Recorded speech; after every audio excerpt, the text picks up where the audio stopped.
Olá, meus amores! Como é que vocês estão? Espero que vocês estejam todos bem, tá?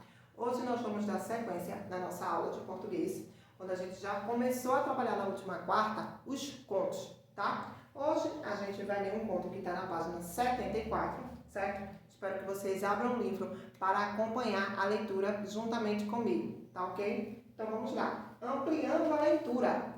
E começa assim com uma pergunta. Você sabe o significado do vocábulo amor? Veja algumas possibilidades de definição para esse sentimento, apontado pelo dicionário Rosses da língua portuguesa de 2010. A primeira definição é atração afetiva ou física. Segunda, adoração, veneração e culto a Deus. E terceira, afeto, carinho, ternura e dedicação. É possível que você nunca tenha definido essa palavra, mas certamente já deve ter experienciado esse sentimento. Não é mesmo? Sentir amor significa querer estar perto, cuidar, ajudar, entre tantas outras situações que o envolvam. E o amor à primeira vista? Você já ouviu falar? Ai, vocês estão apaixonadas.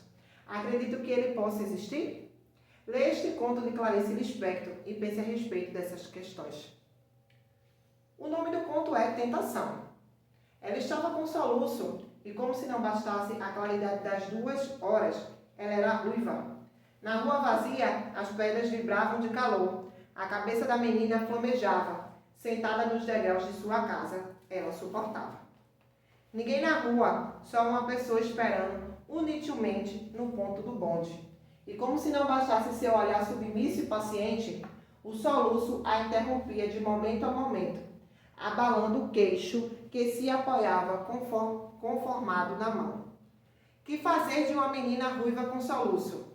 Olhando-nos sem palavras, desalento contra desalento. Na rua deserta, nenhum sinal de bonde. Numa terra de morenos, ser ruivo era uma revolta involuntária. Que importava se num dia futuro sua marca ia fazê-la erguer-se insolente uma cabeça de mulher? Por enquanto, ela estava sentada num degrau faiscante da porta às 2 horas. O que a salvava era uma bolsa velha de senhora com alça partida. Segurava com amor conjugal, já habituado, apertando-lhe contra os joelhos. Foi quando se aproximou a sua outra metade, neste momento, um irmão em Grajaú. A possibilidade de comunicação surgiu no ângulo quente da esquina, acompanhando uma senhora, e encarnada na figura de um cão. Era um Basset, lindo e miserável, doce sobre sua fatalidade. Era um Basset ruivo. Lá vinha ele trontando, à frente de sua dona, arrastando seu comprimento, desprevenido, acostumado cachorro. A menina abriu os olhos pasmados, suavemente avisado. O cachorro estacou diante dela. Sua língua vibrava. Ambos se olhavam. Entre tantos seres que estavam prontos para se tornarem donos de outro ser, lá estava a menina, que viera ao mundo para ser aquele cachorro. Ele fremia suavemente sem latir. Ela olhava sobre os cabelos fascinados, séria. Quanto tempo se passava? Um grande soluço sacudiu-a desafinando. Ele nem sequer tremeu. Também, ela passou por cima do soluço e continuou a fitá-lo. Os pelos de ambos eram curtos, vermelhos. Que foi que eles disseram? Não se sabe. Sabe-se apenas que comunicaram rapidamente, pois não havia tempo. Sabe-se também que, sem falar, eles se pediram. Pediam-se com urgência, com encabulamentos, surpreendido. No meio de tanta vaga impossibilidade e de tanto sol, ali estava a solução para a criança vermelha. E no meio de tantas ruas a serem trotadas, de tantos cães maiores, de tantos esgotos secos, lá estava uma menina, como se fora a carne de sua ruiva carne. Eles se fitavam profundos, entregues, ausentes de Grajaú. Mais um instante e o suspenso sonho se quebraria, cedendo talvez a gravidade com que eles pediam. Mas ambos eram comprometidos. Ela com sua infância impossível, o centro da inocência que só se abria quando ela fosse uma mulher. Ele com sua natureza aprisionada. A dona esperava impaciente sobre o guarda-sol. O Basset ruivo, afinal, despegou-se da menina e saiu sonâmbulo. Ela ficou espantada com o acontecimento nas mãos. numa nudez que nem pai nem mãe compreendiam. Acompanhou com os olhos pretos, que mal acreditavam, debruçada sobre a bolsa e os joelhos, até vê-los dobrar a outra esquina. Mas ele foi mais forte que ela. Nenhuma vez olhou para trás. Clarice Lispector, Felicidade Clandestina. Quem foi Clarice Lispector? Foi escritora e jornalista. Nascida na Ucrânia, na família judia, veio ainda pequena com seus pais ao Brasil e naturalizou-se brasileira. Seu nome era Raya Pasquinova Lispector, mas por iniciativa do pai passou a se chamar Clarice. Pertencente à terceira fase do modernismo brasileiro, a geração de 45, Lispector destacou-se por suas obras intimistas e introspectivas, isto é, que promovem uma indignação psicológica, em que o conflito vivido pelos sujeitos vem à tona. Na maior parte dos seus textos, há uma viagem ao consciente ou inconsciente, e as experiências interiores passam a ter mais destaque que o mundo externo. É reconhecida como uma das mais importantes escritoras do século XX. Primeiro quesito. Selecione 5 palavras ou expressões do texto, cujo significado você desconheça.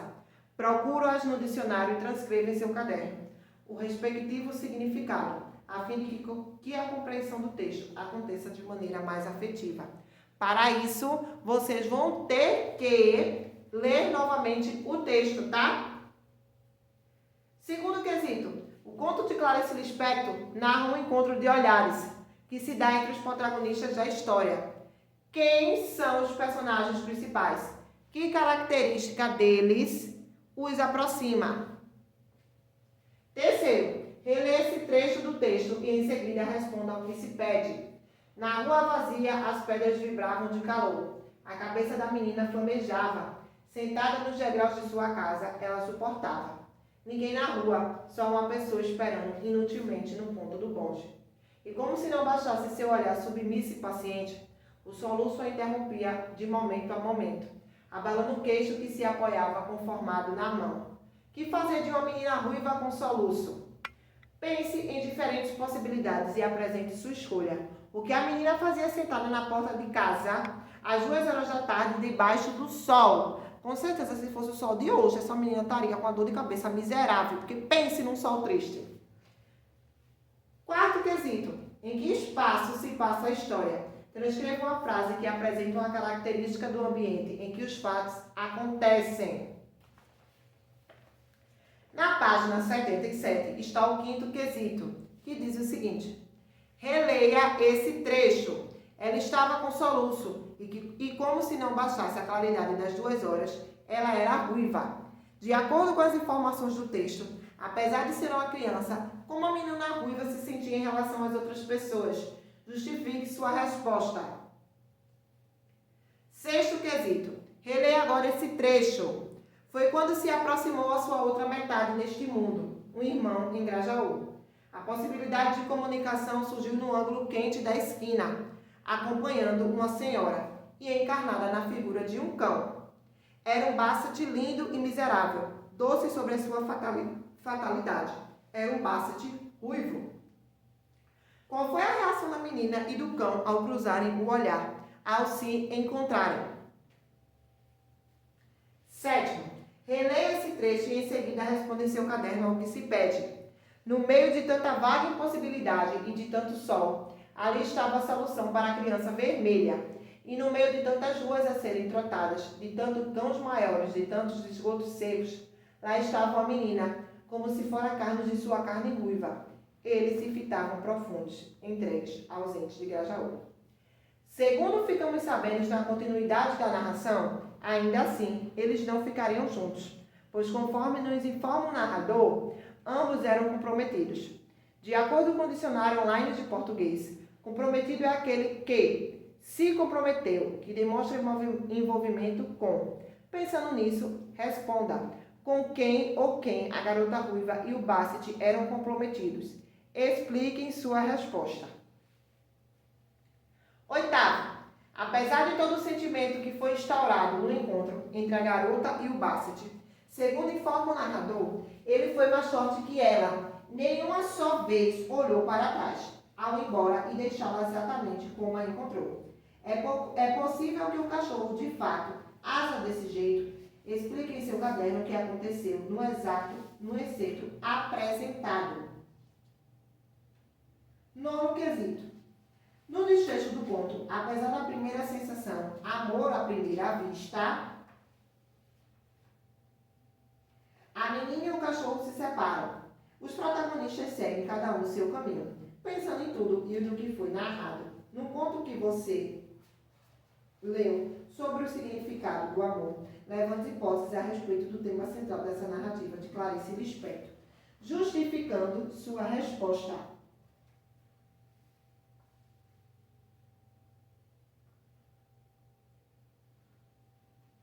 Na questão 8, tá?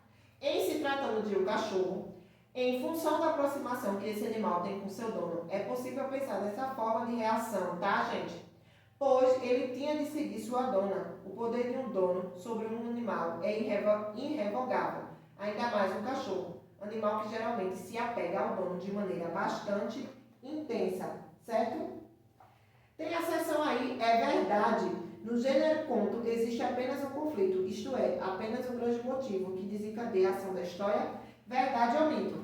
Então aí, o gênero textual é literário. Conto apresenta um enredo que se organiza em torno de um único conflito, conforme você pode verificar nos contos Amor de Acidentados, de Raquel de Queiroz, e Tentação, de Clarice Lispector. O conflito pode acontecer entre dois ou mais personagens, entre o protagonista e os elementos que o rodeiam, entre o protagonista e o antagonista, e assim por diante. Os motivos que podem estabelecer um conflito vão desde a existência de opiniões diferentes, como uma tomada de decisão, a busca por algo objetivo, até o fato de realizar ou não determinada ação, cumprir uma regra, entre etc. Dessa forma, existe de fato apenas um conflito dentro de um conto, elemento que gera uma tensão, que acaba tomando conta de toda a narrativa, a fim de chamar a atenção do leitor, prendendo até o desfecho do conto. Certo, gente? Na página 78, tem assim, Você no Brasil. Aí vou ler aí para vocês, tá? A leitura de textos literários é uma prática que deveria ser incentivada para todas as pessoas, uma vez que proporciona um contato, ao mesmo tempo, com a cultura local e universal, além de despertar a sensibilidade do indivíduo, que, como consequência, tornaria o mundo melhor e mais humano. Em razão disso, o acesso a ela deveria ser fácil, ou seja, deveria ser um direito básico a ser respeitado da mesma forma que comer e morar. No Brasil, existem inúmeros projetos que visam divulgar a leitura e os benefícios que esse tipo de atividade pode proporcionar. Um projeto muito interessante de leitura acontece na Biblioteca Pública do Paraná, BPP, em Curitiba. Trata-se da Caixa Estante. Veja a seguir a descrição desse projeto, conforme se encontra no site dessa instituição. Iniciativa da Divisão de Extensão da Biblioteca Pública do Paraná. O projeto Caixa Estante tem por objetivo levar livros para empresas e instituições, a fim de incentivar a leitura em novos espaços. A BPP disponibiliza suas caixas estantes por meio de um termo de compromisso entre a biblioteca e a instituição interessada. Em seguida, o material deve ser retirado na própria BPP. Qualquer funcionário pode solicitar a caixa para sua empresa ou instituição. A partir da retirada, o prazo de devolução é de 4 meses. Caso haja interesse, o empréstimo pode ser renovado. Também é possível solicitar outra caixa estante com outros títulos. Os quase 100 livros abrigados na caixa são, em sua maioria, de literatura. Os responsáveis pelas instituições que participaram do projeto também têm a oportunidade de indicar títulos e autores para futuras caixas estantes. Quem deseja solicitar uma caixa estante deve ligar para a divisão de extensão da BPP no telefone 32 21 49 86. Biblioteca Pública do Paraná. A BPP foi fundada em 7 de março de 1857, com um acervo de mais 600 mil volumes, livros, periódicos, fotografias e materiais multimídias. Oferece atendimento especial às crianças e aos deficientes visuais, certo? A princípio, a gente só vai ter isso como título de conhecimento, certo, meus amores? O trabalho que está sendo pedido aí, eu não vou passar para vocês, visto que vamos entrar nas semanas de revisões para as próximas, que vai valer para a nota do primeiro e segunda unidade, ok? Beijos e até a próxima aula.